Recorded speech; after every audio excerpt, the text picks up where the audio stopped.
ಸಂಕ್ಷಿಪ್ತ ಶ್ರೀ ಶಿವಪುರಾಣ ರುದ್ರ ಸಂಹಿತಾ ತೃತೀಯ ಖಂಡ ಅಂದರೆ ಪಾರ್ವತಿ ಖಂಡ. ಮೇನೆಯ ಜೊತೆಗೆ ಹಿಮವಂತನ ವಿವಾಹ, ಪೂರ್ವಜನ್ಮ ವೃತ್ತಾಂತ. ನಾರದರು ಕೇಳಿದರು, ಬ್ರಹ್ಮನೇ, ತಂದೆಯ ಯಜ್ಞದಲ್ಲಿ ತನ್ನ ಶರೀರವನ್ನು ತ್ಯಜಿಸಿ ದಕ್ಷ ಕನ್ಯೆ ಜಗದಂಬೆ ಸತೀದೇವಿಯು ಹೇಗೆ ಗಿರಿರಾಜ ಹಿಮಾಲಯನ ಪುತ್ರಿಯಾದಳು? ಯಾವ ರೀತಿ ಅತ್ಯಂತ ಉಗ್ರ ತಪಸ್ಸನ್ನು ಮಾಡಿ ಆಕೆಯು ಪುನಃ ಶಿವನನ್ನೇ ಪತಿರೂಪದಿಂದ ಪಡೆದಳು? ಈ ನನ್ನ ಪ್ರಶ್ನೆಗೆ ನೀವು ಚೆನ್ನಾಗಿ ವಿಶೇಷ ರೂಪದಿಂದ ಉತ್ತರಿಸಿರಿ.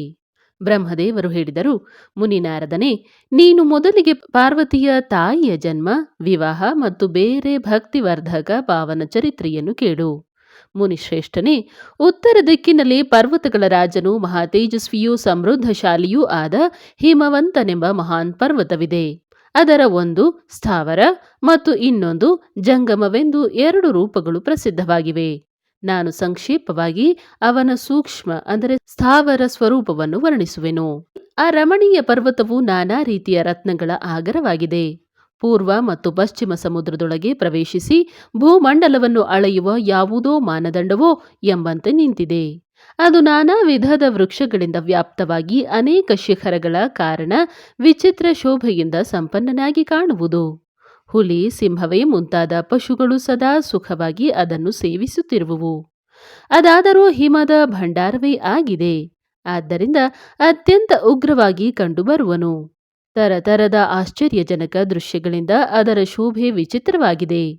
ದೇವತೆಗಳು, ಋಷಿಗಳು, ಸಿದ್ಧರು, ಮುನಿಗಳು ಆ ಪರ್ವತವನ್ನು ಆಶ್ರಯಿಸಿ ನೆಲೆಸಿರುತ್ತಾರೆ. ಭಗವಾನ್ ಶಿವನಿಗೆ ಅದು ಬಹಳ ಪ್ರಿಯವಾಗಿದ್ದು ತಪಸ್ಸು ಮಾಡುವ ಸ್ಥಾನವಾಗಿದೆ. ಸ್ವರೂಪದಿಂದಲೇ ಅದು ಅತ್ಯಂತ ಪವಿತ್ರ ಮತ್ತು ಮಹಾತ್ಮರಿಗೂ ಪಾವನಗೊಳಿಸುವಂತಹದ್ದಾಗಿದೆ. ತಪಸ್ಸಿನಲ್ಲಿ ಅದು ಅತ್ಯಂತ ಶೀಘ್ರವಾಗಿ ಸಿದ್ಧಿಯನ್ನು ಕೊಡುತ್ತದೆ. ಅನೇಕ ವಿಧದ ಧಾತುಗಳ ಖಣಿಯಾಗಿದ್ದು ಶುಭವಾಗಿದೆ. ಅದೇ ದಿವ್ಯ ಶರೀರವನ್ನು ಧರಿಸಿ ಸರ್ವಾಂಗ ಸುಂದರ ರಮಣೀಯ ದೇವತೆಯ ರೂಪದಲ್ಲಿಯೂ ಸ್ಥಿತನಾಗಿದ್ದಾನೆ. ಭಗವಾನ್ ವಿಷ್ಣುವಿನ ಅವಿಕೃತ ಅಂಶನಾದ್ದರಿಂದ ಆ ಶೈಲರಾಜನು ಸಾಧು ಸಂತರಿಗೆ ಹೆಚ್ಚು ಪ್ರಿಯವಾಗಿದೆ. ಒಮ್ಮೆ ಗಿರಿವರ ಹಿಮವಂತನು ತನ್ನ ಕುಲ ಪರಂಪರೆಯ ಸ್ಥಿತಿಯ ಮತ್ತು ಧರ್ಮದ ವೃದ್ಧಿಗಾಗಿ ದೇವತೆಗಳ ಪಿತೃಗಳ ಹಿತವನ್ನು ಮಾಡುವ ಅಭಿಲಾಷೆಯಿಂದ ತಾನು ವಿವಾಹವಾಗಲು ಇಚ್ಛಿಸಿದನು. ಮುನೀಶ್ವರನೇ, ಆ ಸಂದರ್ಭದಲ್ಲಿ ಸಮಸ್ತ ದೇವತೆಗಳು ತಮ್ಮ ಸ್ವಾರ್ಥವನ್ನು ವಿಚಾರ ಮಾಡಿ ದಿವ್ಯ ಪಿತೃಗಳ ಬಳಿಗೆ ಬಂದು ಅವರಲ್ಲಿ ಪ್ರಸನ್ನತೆಯಿಂದ ಇಂತೆಂದರು. ದೇವತೆಗಳು ಹೇಳಿದರು, ಪಿತೃಗಳೇ, ನೀವೆಲ್ಲರೂ ಪ್ರಸನ್ನತೆಯಿಂದ ನಮ್ಮ ಮಾತನ್ನು ಕೇಳಿರಿ. ದೇವತೆಗಳ ಕಾರ್ಯವನ್ನು ಸಿದ್ಧಗೊಳಿಸಲು ನಿಮಗೆ ಇಷ್ಟವಿದ್ದರೆ ಶೀಘ್ರವಾಗಿ ಹೀಗೆ ಮಾಡಿರಿ. ತಮ್ಮ ಪ್ರಸಿದ್ಧಳಾದ ಜ್ಯೇಷ್ಠ ಪುತ್ರಿಯಾದ ಮೇನೆಯು ಮಂಗಳರೂಪಿಣಿಯಾಗಿದ್ದಾಳೆ. ಆಕೆಯ ವಿವಾಹವನ್ನು ಹೆಚ್ಚಿನ ಸಂತೋಷದಿಂದ ಹಿಮವಂತನೊಂದಿಗೆ ಮಾಡಿರಿ. ಹೀಗೆ ಮಾಡುವುದರಿಂದ ನಿಮಗೆಲ್ಲರಿಗೆ ಸರ್ವಥಾ ಮಹಾಲಾಭವಾಗುವುದು ಹಾಗೂ ಹೆಜ್ಜೆ ಹೆಜ್ಜೆಗೆ ದೇವತೆಗಳ ದುಃಖವು ನಿವಾರಣೆಯಾಗುವುದು. ದೇವತೆಗಳ ಈ ಮಾತನ್ನು ಕೇಳಿ ಪಿತೃಗಳು ಪರಸ್ಪರ ವಿಚಾರ ಮಾಡಿ ಒಪ್ಪಿಗೆಯನ್ನು ಸೂಚಿಸಿದರು. ಬಳಿಕ ತಮ್ಮ ಪುತ್ರಿಯಾದ ಮೇನೆಯನ್ನು ವಿಧಿಪೂರ್ವಕ ಹಿಮಾಲಯನ ಕೈಗೆ ಒಪ್ಪಿಸಿದರು. ಆ ಪರಮ ಮಂಗಲಮಯ ವಿವಾಹದಲ್ಲಿ ಭಾರೀ ಉತ್ಸವವೂ ನಡೆಯಿತು. ಮುನೀಶ್ವರ ನಾರದನೇ, ಮೇನೆಯ ಜೊತೆಗೆ ಹಿಮವಂತನ ಶುಭ ವಿವಾಹದ ಈ ಸುಖಕರ ಪ್ರಸಂಗವನ್ನು ನಿನಗೆ ಹೇಳಿದೆ. ಈಗ ಇನ್ನೇನು ಕೇಳಬೇಕೆಂದಿರುವೆ? ನಾರದರು ಕೇಳಿದರು, ವಿದ್ವಾಂಸನಾದ ವಿಧಿಯೇ, ಈಗ ಆದರದಿಂದ ಮೇನೆಯ ಉತ್ಪತ್ತಿಯನ್ನು ವರ್ಣಿಸಿರಿ. ಆಕೆಗೆ ಹೇಗೆ ಶಾಪವು ಪ್ರಾಪ್ತವಾಗಿತ್ತು ಅದನ್ನು ಕೇಳಿ ನನ್ನ ಸಂದೇಹವನ್ನು ನಿವಾರಿಸಿರಿ.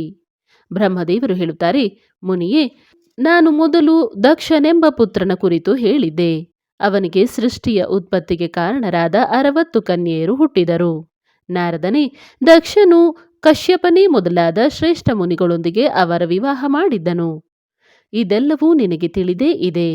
ಈ ಪ್ರಸ್ತುತ ವಿಷಯವನ್ನು ಕೇಳು. ಆ ಕನ್ಯೆಯರಲ್ಲಿ ಸ್ವಧಾ ಎಂಬ ಓರ್ವ ಕನ್ಯೆ ಇದ್ದಳು. ಆಕೆಯ ವಿವಾಹವು ಪಿತೃಗಳೊಂದಿಗೆ ನಡೆದಿತ್ತು. ಸ್ವಧಾಳಿಗೆ ಸೌಭಾಗ್ಯಶಾಲಿನಿಯರು, ಧರ್ಮದ ಮೂರ್ತಿಯರಾದ 3 ಕನ್ಯೆಯರು ಇದ್ದರು. ಅವರಲ್ಲಿ ಹಿರಿಯವಳ ಹೆಸರು ಮೇನಾ ಎಂದಿತ್ತು. ನಡುವಿನವಳು ಧನ್ಯ ಹೆಸರಿನಿಂದ ಪ್ರಸಿದ್ಧಳಾದಳು. ಕಿರಿಯವಳು ಕಲಾವತಿಯಾಗಿದ್ದಳು. ಇವೆಲ್ಲ ಕನ್ಯೆಯರು ಪಿತೃಗಳ ಮಾನಸ ಪುತ್ರಿಯಾಗಿದ್ದರು. ಇವರ ಜನ್ಮವು ಯಾವುದೇ ತಾಯಿಯ ಗರ್ಭದಿಂದ ಆಗಿರಲಿಲ್ಲ. ಆದ್ದರಿಂದ ಇವರು ಅಯೋನಿಜರಾಗಿದ್ದರು. ಕೇವಲ ಲೋಕ ವ್ಯವಹಾರದಿಂದ ಸ್ವಧಾಳ ಪುತ್ರಿಯರು ಎಂದು ತಿಳಿಯಲಾಗುತ್ತಿತ್ತು. ಇವರ ಸುಂದರ ನಾಮಗಳನ್ನು ಕೀರ್ತಿಸಿ ಮನುಷ್ಯನು ಸಂಪೂರ್ಣ ಅಭಿಷ್ಟವನ್ನು ಪಡೆದುಕೊಳ್ಳುವನು. ಇವರು ಸದಾ ಸಮಸ್ತ ಜಗತ್ತಿನ ವಂದನೀಯ ಲೋಕಮಾತೆಯರಾಗಿದ್ದಾರೆ ಮತ್ತು ಉತ್ತಮ ಅಭ್ಯುದಯದಿಂದ ಸುಶೋಭಿತರಾಗಿದ್ದಾರೆ. ಎಲ್ಲರೂ ಪರಮಯೋಗಿನಿಯರು, ಜ್ಞಾನವಿಧಿಯರು, ಮೂರು ಲೋಕಗಳಲ್ಲಿ ಎಲ್ಲೆಡೆ ಹೋಗಬಲ್ಲರೂ ಆಗಿದ್ದರು. ಮುನೀಶ್ವರನೇ, ಒಮ್ಮೆ ಆ ಮೂವರು ಸಹೋದರಿಯರು ಭಗವಾನ್ ವಿಷ್ಣುವಿನ ನಿವಾಸ ಸ್ಥಾನವಾದ ಶ್ವೇತದೀಪಕ್ಕೆ ಅವನನ್ನು ದರ್ಶಿಸಲು ಹೋಗಿದ್ದರು. ಭಗವಾನ್ ವಿಷ್ಣುವಿಗೆ ಪ್ರಣಾಮ ಮಾಡಿ ಭಕ್ತಿಪೂರ್ವಕ ಅವನನ್ನು ಸ್ತುತಿಸಿ ಅವರು ಅವನ ಆಜ್ಞೆಯಿಂದ ಅಲ್ಲಿ ನೆಲೆಸಿಬಿಟ್ಟರು. ಆಗ ಅಲ್ಲಿ ಸಂತರ ದೊಡ್ಡ ಸಮಾಜವೇ ನೆರೆದಿತ್ತು. ಮುನಿಯೇ, ಅದೇ ಸಂದರ್ಭದಲ್ಲಿ ನನ್ನ ಪುತ್ರರಾದ ಸನಕಾದಿ ಸಿದ್ಧಗಣಗಳು ಅಲ್ಲಿಗೆ ಹೋದರು ಹಾಗೂ ಶ್ರೀಹರಿಯ ಸ್ತುತಿ ವಂದನೆ ಮಾಡಿ ಅವನ ಆಜ್ಞೆಯಂತೆ ಅಲ್ಲೇ ಉಳಿದು ಬಿಟ್ಟರು. ಸನಕಾದಿ ಮುನಿಗಳು ದೇವತೆಗಳಿಗೂ ಆದಿಪುರುಷರಾಗಿದ್ದು ಸಂಪೂರ್ಣ ಲೋಕಗಳಲ್ಲಿ ವಂದನೀಯರಾಗಿದ್ದಾರೆ. ಅವರು ಅಲ್ಲಿಗೆ ಬಂದಾಗ ಶ್ವೇತದ್ವೀಪದ ಜನರೆಲ್ಲರೂ ಅವರನ್ನು ನೋಡಿ ಪ್ರಣಾಮ ಮಾಡಿ ಎದ್ದು ನಿಂತುಕೊಂಡರು. ಆದರೆ ಈ ಮೂವರು ಸಹೋದರಿಯರು ಅವರನ್ನು ನೋಡಿಯೂ ಏಳಲಿಲ್ಲ. ಇದರಿಂದ ಸನತ್ ಕುಮಾರರು ಅವರಿಗೆ ಮರ್ಯಾದಾ ರಕ್ಷಾರ್ಥ ಅಂದರೆ ಸ್ವರ್ಗದಿಂದ ದೂರವಾಗಿ ಮಾನವ ಪತ್ನಿಯರಾಗುವಂತೆ ಶಾಪವನ್ನು ಕೊಟ್ಟರು. ಮತ್ತೆ ಅವರು ಪ್ರಾರ್ಥಿಸಿದಾಗ ಸನಕಾದಿಗಳು ಪ್ರಸನ್ನರಾಗಿ ಇಂತೆಂದರು. ಸನತ್ ಕುಮಾರರು ಹೇಳಿದರು, ಕನ್ಯೇರಿರ, ನೀವು ಪ್ರಸನ್ನ ಚಿತ್ತದಿಂದ ನನ್ನ ಮಾತನ್ನು ಕೇಳಿರಿ. ಇದು ನಿಮ್ಮ ಶೋಕವನ್ನು ನಾಶ ಮಾಡುವಂತಹುದು ಮತ್ತು ಸದಾ ಸುಖವನ್ನೇ ಕೊಡುವಂತಹುದಾಗಿದೆ. ನಿಮ್ಮಲ್ಲಿ ಹಿರಿಯವಳು ಭಗವಾನ್ ವಿಷ್ಣುವಿನ ಅಂಶಭೂತ ಹಿಮಾಲಯನ ಪತ್ನಿಯಾಗಲಿ. ಅವಳಲ್ಲಿ ಹುಟ್ಟುವ ಕನ್ಯೆಯು ಪಾರ್ವತಿ ಎಂಬ ಹೆಸರಿನಿಂದ ವಿಖ್ಯಾತಳಾಗುವಳು. ಪಿತೃಗಳ ಎರಡನೆಯ ಪ್ರಿಯ ಪುತ್ರಿ ಯೋಗಿನಿ ಧನ್ಯೆಯು ರಾಜ ಜನಕನ ಪತ್ನಿಯಾಗುವಳು. ಅವಳ ಕನ್ಯೆಯಾಗಿ ಮಹಾಲಕ್ಷ್ಮಿಯು ಅವತರಿಸುವಳು. ಆಕೆಯ ಹೆಸರು ಸೀತಾ ಎಂದಾಗುವುದು. ಹೀಗೆಯೇ ಪಿತೃಗಳ ಕಿರಿಯ ಪುತ್ರಿ ಕಲಾವತಿಯು ದ್ವಾಪರದ ಅಂತ್ಯದಲ್ಲಿ ವೃಷಭಾನು ವೈಶ್ಯನ ಪತ್ನಿಯಾಗುವಳು. ಅವಳ ಪ್ರಿಯ ಪುತ್ರಿಯು ರಾಧಾ ಎಂಬ ಹೆಸರಿನಿಂದ ವಿಖ್ಯಾತಳಾಗುವಳು. ಯೋಗಿನಿ ಮೇನಕೆಯು ಅಂದರೆ ಪಾರ್ವತಿಯ ವರದಾನದಿಂದ ತನ್ನ ಪತಿಯೊಂದಿಗೆ ಅದೇ ಶರೀರದಿಂದ ಕೈಲಾಸವೆಂಬ ಪರಮ ಪದವನ್ನು ಪಡೆಯುವಳು. ಧನ್ಯೆ ಮತ್ತು ಆಕೆಯ ಪತಿ ಜನಕ ಕುಲದಲ್ಲಿ ಉತ್ಪನ್ನನಾದ ಜೀವನ್ಮುಕ್ತ ಮಹಾಯೋಗಿ ರಾಜ ಸೀರಧ್ವಜನು ಲಕ್ಷ್ಮೀ ಸ್ವರೂಪ ಸೀತೆಯ ಪ್ರಭಾವದಿಂದ ವೈಕುಂಠಧಾಮಕ್ಕೆ ಹೋಗುವಳು.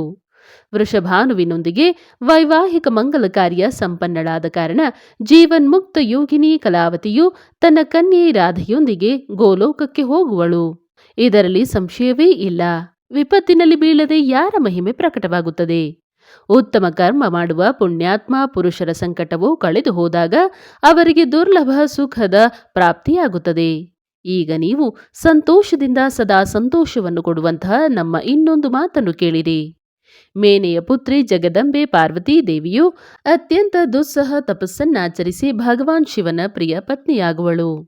ಧನ್ಯೆಯ ಪುತ್ರಿ ಸೀತೆಯು ಭಗವಾನ್ ಶ್ರೀರಾಮನ ಪತ್ನಿಯಾಗುವಳು ಮತ್ತು ಲೋಕಾಚಾರವನ್ನು ಆಶ್ರಯಿಸಿ ಶ್ರೀರಾಮನೊಂದಿಗೆ ವಿಹರಿಸುವಳು. ಸಾಕ್ಷಾತ್ ಗೋಲೋಕಧಾಮದಲ್ಲಿ ವಾಸಿಸುವ ರಾಧೆಯೇ ಕಲಾವತಿಯ ಪುತ್ರಿಯಾಗುವಳು. ಅವಳು ಗುಪ್ತ ಸ್ನೇಹದಲ್ಲಿ ಬಂಧಿತಳಾಗಿ ಶ್ರೀಕೃಷ್ಣನ ಪ್ರಿಯತಮೆಯಾಗುವಳು. ಬ್ರಹ್ಮದೇವರು ಹೇಳುತ್ತಾರೆ, ನಾರದನೇ, ಈ ಪ್ರಕಾರ ಶಾಪದ ನೆಪದಿಂದ ದುರ್ಲಭವಾದ ವರದಾನವನ್ನಿತ್ತು ಎಲ್ಲರಿಂದ ಪ್ರಶಂಸಿತರಾದ ಭಗವಾನ್ ಸನತ್ ಕುಮಾರ ಮುನಿಗಳು ಸಹೋದರರೊಂದಿಗೆ ಅಲ್ಲೇ ಅಂತರ್ಧಾನರಾದರು. ಅಯ್ಯ, ಪಿತೃಗಳ ಮಾನಸ ಪುತ್ರಿಯರಾದ ಮೂವರೂ ಸಹೋದರಿಯರು ಹೀಗೆ ಶಾಪಮುಕ್ತರಾಗಿ ಸುಖಿಗಳಾಗಿ ಕೂಡಲೇ ತಮ್ಮ ಧಾಮಕ್ಕೆ ತೆರಳಿದರು. ದೇವತೆಗಳು ಹಿಮಾಲಯನ ಬಳಿಗೆ ಹೋಗುವುದು, ಉಮಾರಾಧನೆಯ ವಿಧಿಯನ್ನು ತಿಳಿಸುವುದು. ನಾರದರು ಕೇಳಿದರು, ಮಹಾಮತೆ, ತಾವು ಮೇನಿಯ ಹಿಂದಿನ ಜನ್ಮದ ಈ ಶುಭವೂ ಅದ್ಭುತವೂ ಆದ ಕಥೆಯನ್ನು ಹೇಳಿದಿರಿ. ಆಕೆಯ ವಿವಾಹದ ಪ್ರಸಂಗವನ್ನು ನಾನು ಕೇಳಿದೆ. ಈಗ ಮುಂದಿನ ಉತ್ತಮ ಚರಿತ್ರೆಯನ್ನು ವರ್ಣಿಸಿರಿ. ಬ್ರಹ್ಮದೇವರು ಹೇಳುತ್ತಾರೆ, ನಾರದನೇ, ಹಿಮವಂತನು ಮೇನೆಯೊಂದಿಗೆ ವಿವಾಹವಾಗಿ ತನ್ನ ಮನೆಗೆ ಹೋದಾಗ 3 ಲೋಕಗಳಲ್ಲಿಯೂ ಭಾರಿ ದೊಡ್ಡ ಉತ್ಸವವನ್ನು ಆಚರಿಸಲಾಯಿತು. ಹಿಮವಂತನು ಅತ್ಯಂತ ಪ್ರಸನ್ನನಾಗಿ ಮೇನೆಯೊಂದಿಗೆ ತನ್ನ ಸುಖದಾಯಕ ಸದನದಲ್ಲಿ ಇರತೊಡಗಿದನು. ಮುನಿಯೇ, ಆಗ ಶ್ರೀ ವಿಷ್ಣುವೇ ಮೊದಲಾದ ಸಮಸ್ತ ದೇವತೆಗಳು ಮಹಾತ್ಮ ಮುನಿಗಳು ಗಿರಿರಾಜನ ಬಳಿಗೆ ಬಂದರು. ಅವರೆಲ್ಲರನ್ನೂ ನೋಡಿ ಮಹಾನ್ ಹಿಮವಂತನು ಪ್ರಶಂಸಾಪೂರ್ವಕ ಅವರನ್ನು ವಂದಿಸಿದನು ಹಾಗೂ ತನ್ನ ಭಾಗ್ಯವನ್ನು ಹೇಳಿಕೊಳ್ಳುತ್ತಾ ಭಕ್ತಿ ಭಾವದಿಂದ ಅವರೆಲ್ಲರ ಆದರ ಸತ್ಕಾರ ಮಾಡಿದನು. ಕೈ ಜೋಡಿಸಿಕೊಂಡು ತಲೆಬಾಗಿಸಿ ಅತ್ಯಂತ ಭಕ್ತಿಯಿಂದ ಅವರನ್ನು ಸ್ತುತಿಸತೊಡಗಿದನು. ಶೈಲರಾಜನ ಶರೀರದಲ್ಲಿ ರೋಮಾಂಚನವಾಯಿತು. ಕಣ್ಣುಗಳಿಂದ ಪ್ರೇಮಶ್ರುಗಳು ಹರಿಯತೊಡಗಿದವು. ಮುನಿಯೇ, ಹಿಮಶೈಲನು ಸಂತೋಷ ಚಿತ್ತದಿಂದ ಪ್ರೇಮಪೂರ್ವಕ ಪ್ರಣಾಮ ಮಾಡಿ ವಿನೀತ ಭಾವದಿಂದ ಶ್ರೀ ವಿಷ್ಣುವೇ ಮೊದಲಾದ ದೇವತೆಗಳಲ್ಲಿ ವಿನಂತಿಸಿಕೊಂಡನು. ಹಿಮಾಚಲನು ಹೇಳಿದನು, ಇಂದು ನನ್ನ ಜನ್ಮ ಸಫಲವಾಯಿತು. ನನ್ನ ದೊಡ್ಡ ತಪಸ್ಸು ಸಫಲವಾಯಿತು. ಇಂದು ನನ್ನ ಜ್ಞಾನ ಎಲ್ಲ ಕ್ರಿಯೆಗಳು ಸಫಲವಾದವು. ಇಂದು ನಾನು ಧನ್ಯನಾದೆ. ನನ್ನ ಎಲ್ಲ ಭೂಮಿ, ಕುಲ, ಪತ್ನಿ ಹಾಗೂ ಎಲ್ಲವೂ ಧನ್ಯವಾಯಿತು.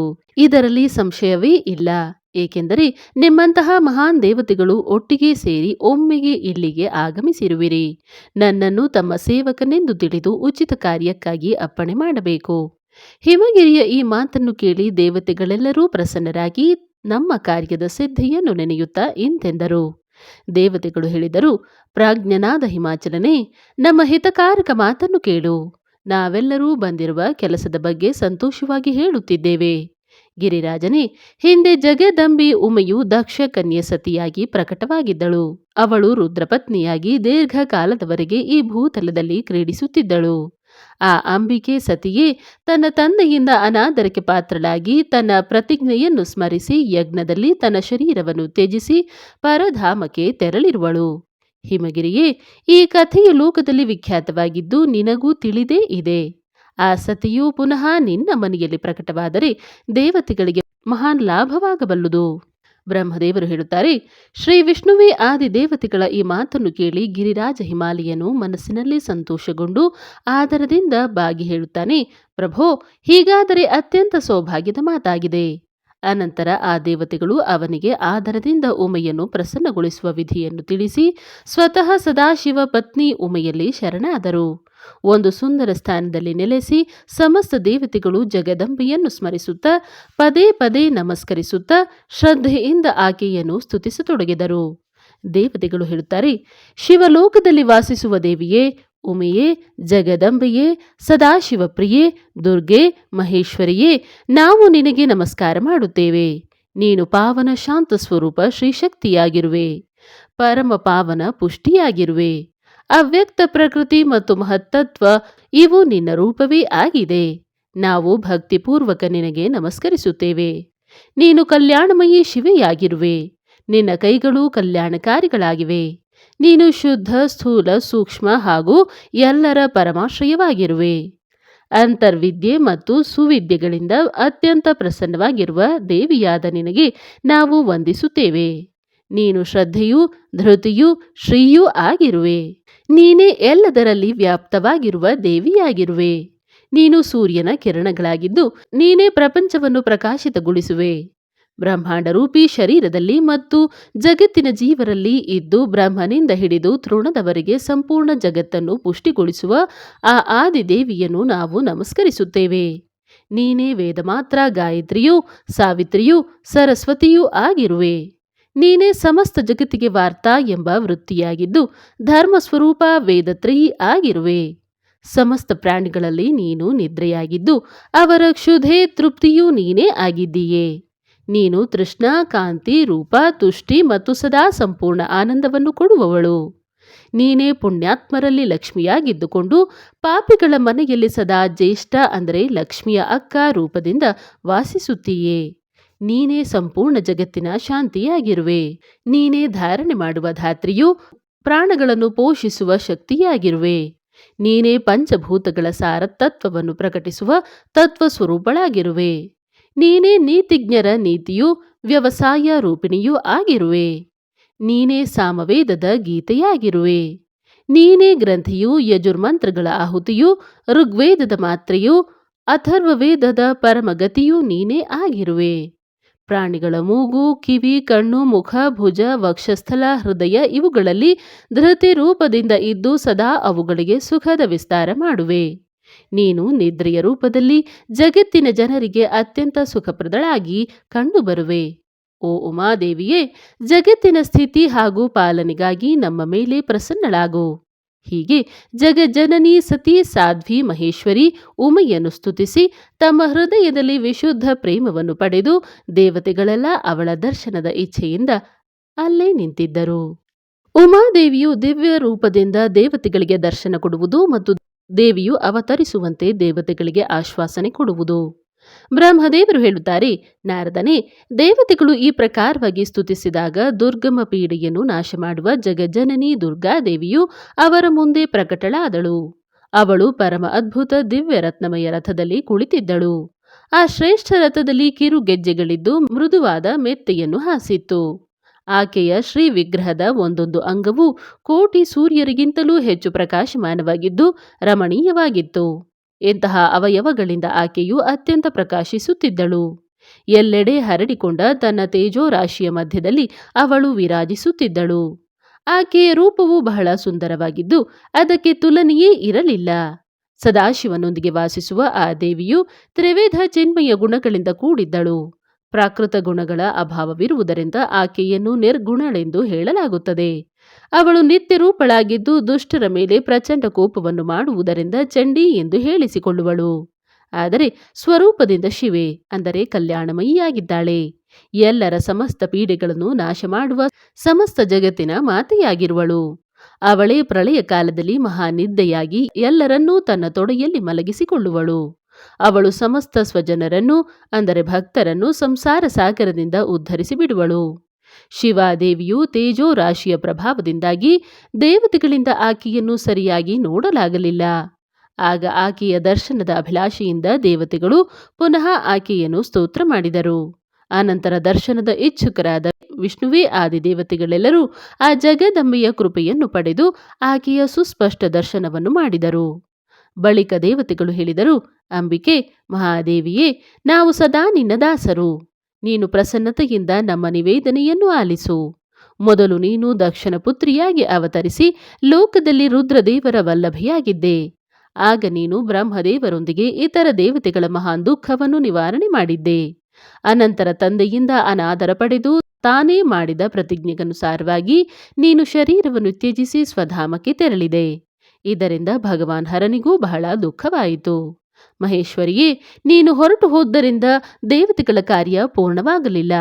ಆದ್ದರಿಂದ ದೇವತೆಗಳಾದ ನಾವು ಹಾಗೂ ಮುನಿಗಳು ವ್ಯಾಕುಲರಾಗಿ ನಿನ್ನಲ್ಲಿ ಶರಣಾಗಿದ್ದೇವೆ.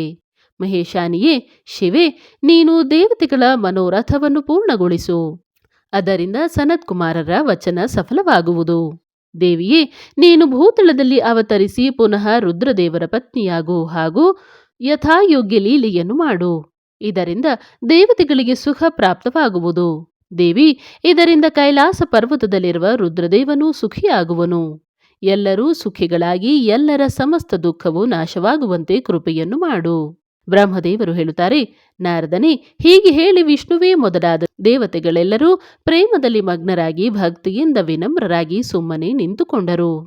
ದೇವತೆಗಳ ಈ ಸ್ತುತಿಯನ್ನು ಕೇಳಿ ಶಿವಾದೇವಿಯು ಅತ್ಯಂತ ಪ್ರಸನ್ನಳಾದಳು.